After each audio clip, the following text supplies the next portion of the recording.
बिस्मिल्लाहिर्रहमानिर्रहीम। बोलते कालम के साथ मैं आमिर जहान। और आज क्यों ना बात कर ली जाए सतलुज पर। जी हाँ, पानी का मसला तो है ही और सतलुज पर भारत का कब्ज़ा भी है, लेकिन अब तो उसने पंजाब को भी ये पानी देने से इनकार कर दिया है और इसके लिए उसने सतलुज यमुना लिंक कनाल यानी सतलुज जमुना लिंक कनाल जो है वो शुरू किया। इस पर सिद्धू मूसेवाले का बड़ा ज़बरदस्त गाना भी है SYL के नाम से।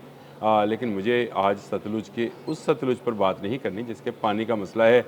बात करनी है दिलजीत दोसांझ की फ़िल्म सतलुज पर, जिसको रिलीज़ के सिर्फ 2 दिन के बाद ही हटा दिया गया है। जी हाँ, फ़िल्म जो है वो ऐसे तनाज़र में लिखी गई है जब भारत में सिखों का कत्ले-आम किया जा रहा था और सिख खालिस्तान तहरीक को दबाने के लिए 100-150 नहीं, हज़ारों की तादाद में सिखों को नामालूम करके सतलुज के किनारे जलाया जाता था। ये बड़ा ही एक ऐसा सान्या था जिसमें शायद ही कोई पंजाब का सिख घराना हो जिसके अंदर से किसी नौजवान की जो गायब होने की इत्तला ना मिली हो। और ये सिलसिला आज भी जारी है, लेकिन आज शायद उस ज़ोर शोर से जारी नहीं है जिस तरह का ये 80 से 90 और 90 की दहाई में हो रहा था। इंदिरा गांधी उस वक्त वज़ीर-ए-आज़म थी और उन्होंने जो है वो इस तहरीक को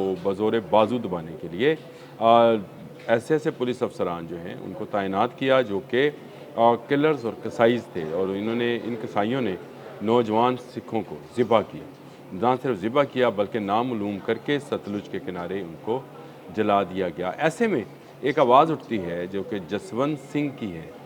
ये जसवंत सिंह जो हैं हालरा, ये जसवंत सिंह हालरा ये आवाज़ उठाते हैं और फिर वो सबूत इकट्ठे करते हैं कि ये नामालूम मिलने वाली लाशें और सतलुज के किनारे जलाई जाने वाली लाशें जो हैं ये सिख नौजवानों की हैं जिनको जिनके मुतल्लिक ये कहा जाता है कि ये गायब हो गए थे या रूपोश हैं या चले गए हैं या दहशत गर्दों में शामिल हो गए, जो भारतीय बयानिया बनाया जाता था। लेकिन इनकी तादाद जो थी वो हज़ारों में थी। 25,000 के करीब नौजवान जो हैं पुलिस ने लाकर सतलुज के किनारे जलाए थे। दिलजीत दोसांझ ने 2 साल 3 साल पहले जो है एक फ़िल्म शुरू की। इस फ़िल्म का उन्होंने नाम गुलू घारा जो है वो रखा था। लेकिन भारतीय जो कि ख़ुद को सेकुलर कहते हैं और कहते हैं कि वहाँ पर आज़ादी है, तो आज़ादी का ज़रा नज़ारा चेक कीजिएगा। अभी आपको वही दिखाने के लिए कि मोदी सोच जो है किस तरह से वहाँ पर अक़लियतों को दबा रही है और किस तरह सिखों का कत्लेआम किया जा रहा है। इस फ़िल्म का ये नाम तब्दील करने का कहा गया और कहा गया कि इसमें 21 शॉट्स ऐसे हैं जो कि भारतीय हुकूमत के ख़िलाफ़ जाते हैं, लिहाजा इनको सेंसर्ड कर दिया जाए। दिलजीत दोसांझ इस फ़िल्म के लिए बहुत ज़्यादा जो थे वो कोशिश कर रहे थे, लिहाजा उन्होंने ये तस्लीम कर लिया कि इसका नाम चेंज कर दिया जाएगा। तो उसका नाम उन्होंने पंजाब 95 यानी 95 का पंजाब, मैंने कहा 80 से 90 की और दहाई जो है ये सिखों के लिए बड़ी भारी रही है, तो उन्होंने पंजाब 95 इसका नाम रख दिया। लेकिन एक मरतबा फिर सेंसर बोर्ड ने जो है फ़िल्म सेंसर के लिए मंगवा ली और कहा कि नहीं, ये नाम भी ठीक नहीं है। इससे जो है वो नज़र आता है कि 95 में जो कत्लेआम हुआ था और जो उससे पहले कत्लेआम होते रहे, जो ज़िबा करते रहे नौजवानों को, तो इस लिहाज से इसका नाम दोबारा तब्दील कर दिया जाए। और फिर 21 वाला जो कट सीन था वो 120 कट सीन तक चला गया। दिलजीत दोसांझ को पता था कि ये मौजू जो है हसास है और जसवंत सिंह हालरा जो हैं वो आवाज़ हैं, लिहाजा उन्होंने इस पर ट्वीट भी किया और उन्होंने कहा कि जसवंत सिंह हालरा की आवाज़ को दबाया नहीं जा सकेगा। ये हज़ारों की तादाद में सिख नौजवानों का कत्लेआम जो है इसको ज़रूर जो है मंजर आम पर लाया जाएगा और इसको मंजर आम पर लाने के बाद इस स्टोरी में जितने मर्ज़ी कट लगा लें, कहाँ काटेंगे वो चीज़ जो कि इंटरनेशनल सतह पर जसवंत सिंह हालरा जो कि एक पढ़े लिखे सिख नौजवान थे, उन्होंने आवाज़ उठाई थी। ये खालिस्तान मूवमेंट में भी जो उनका इंसानी हकूक़ का विंग था उसके जनरल सेक्रेटरी भी रहे थे जसवंत सिंह हालरा, लेकिन फिर उसके बाद ये ख़ुद भी अगवा हो गए। इनको भी उठा लिया गया, तशद्दुद का निशाना बनाया गया और ये जो है एक ऐसी फ़िल्म को एक ऐसी फ़िल्म की कहानी को क्रिएट करता है जो कि भारतीयों के लिए डूब मरने का मुकाम थी।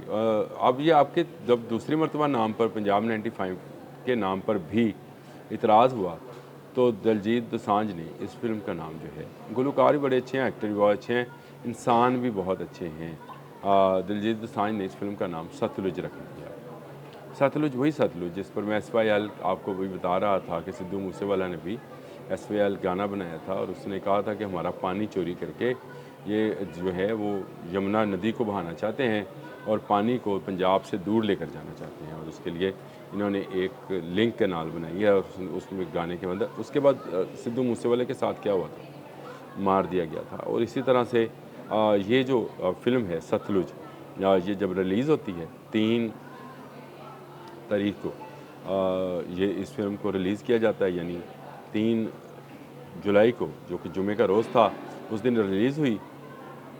ठीक एक दिन बाद 5 जुलाई को, यानी 3 और 4 को ये सिनेमास में रही, 5 जुलाई को इसको ज़ी से हटा दिया गया और सिनेमा से भी हटा दिया गया और इस पर नए इतराज़ात जो हैं फ़िल्म पर लगा दिए गए कि इससे अमन व अमान का ख़तरा हो सकता है। इस वक्त भारत में ये बड़ी चर्चा है कि क्या भारत में ऐसी फ़िल्में जो हैं जिनमें ये दिखाया जा सके कि आज़ादी की तहरीकें कैसे चलती हैं, क्या उन पर भी मज़हबी बैन लगाया जाएगा, यानी अगर वो हिंदुत्व की फ़िल्म है तो वो ज़रूर दिखाई जाएगी और उसमें हिंदू करैक्टर जो हैं वो अगर लड़ रहे हैं मुसलमान हुक्मरानों के ख़िलाफ़ तो उन फ़िल्मों को शोहरत दी जाएगी। लेकिन जो वहाँ पर अक़लीतें हैं, जैसे ये सिख हैं, जैसे शूदर्स हैं, जैसे वहाँ पर मौजूद बाकी मुसलमान हैं, अगर उनके हवाले से कोई फ़िल्म बनेगी तो क्या उस फ़िल्म को जो है बैन कर दिया जाएगा और बंद कर दिया जाएगा, डब्बों में बंद कर दिया जाएगा। जैसे जैसे इस फ़िल्म पे जो है इतराज़ात लगते चले जा रहे हैं, वैसे वैसे फ़िल्म की शोहरत जो है वो आगे बढ़ती चली जा रही है। फ़िल्म में जो भारतीय पुलिस का जो किरदार है वो दिखाया गया है कि किस तरह से सिख खालिस्तान तहरीक को दबाने के लिए ये काम किया गया है, और ये एक ऐसी चीज़ है कि इसको कभी ख़त्म नहीं किया जा सकेगा।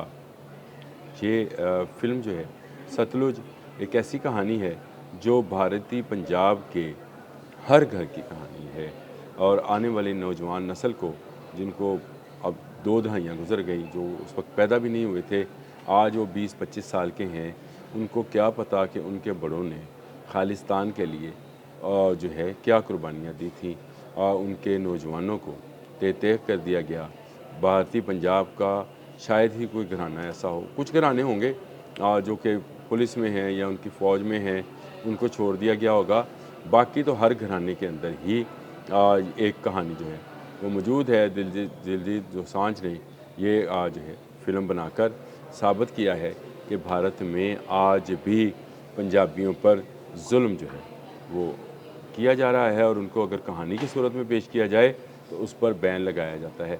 सतलुज के ट्रेलर्स जो हैं वो मौजूद हैं, आप ज़रा उस ट्रेलर्स को भी देखें, और इसको इंटरनेशनली जो है वो रिलीज़ करने के लिए इंग्लिश में डब्ड भी किया गया है, ताकि लोगों को समझ आए कि किस कदर बेईमाना और किस कदर ज़ालिमाना सोच हिंदुत्व की है। ये आज से नहीं है, ये इंदिरा गांधी से मोदी तक एक ही सोच चल रही है कि भारत में रहने वाले हर उस अक़लियत को आज जो हिंदुओं से कम तादाद में कम है, उनको कैसे दबाना है। ये तमिलनाडु से लेकर पंजाब तक, बंगाल से लेकर हरियाणा तक तमाम जगहों पर यही सूरत हाल है। इसी तरह से लोगों को दबाया जा रहा है, और अगर वो बोलें या फ़िल्म बनाएं तो उसको बैन कर दिया जाता है। सतलुज इसकी बेहतरीन मिसाल है। फ़िल्म ज़रूर देखने के लायक होगी। मेरा ख़्याल है दिलजीत दोसांझ को ये फ़िल्म जो है नेटफ्लिक्स पर रिलीज़ करने की जो है इजाज़त मिल जाएगी, और वो कोशिश भी कर रहे हैं कि इसको नेटफ्लिक्स के ज़रिए रिलीज़ कर दिया जाए, क्योंकि उन्होंने अपने एक्स पैगाम में ये बात कही है, जो कि BBC ने भी कोट की है, कि मैं इस फ़िल्म को रुकने नहीं दूंगा, मुझे जितनी मर्ज़ी जद्दोजहद करनी पड़े, ये फ़िल्म चलेगी, और जसवंत सिंह हालरा की आवाज़ को दबाया नहीं जा सकता है। मैंने कहा आज आपसे सतलुज के हवाले से बात की जाए। अब तक के लिए इतना ही। अल्लाह।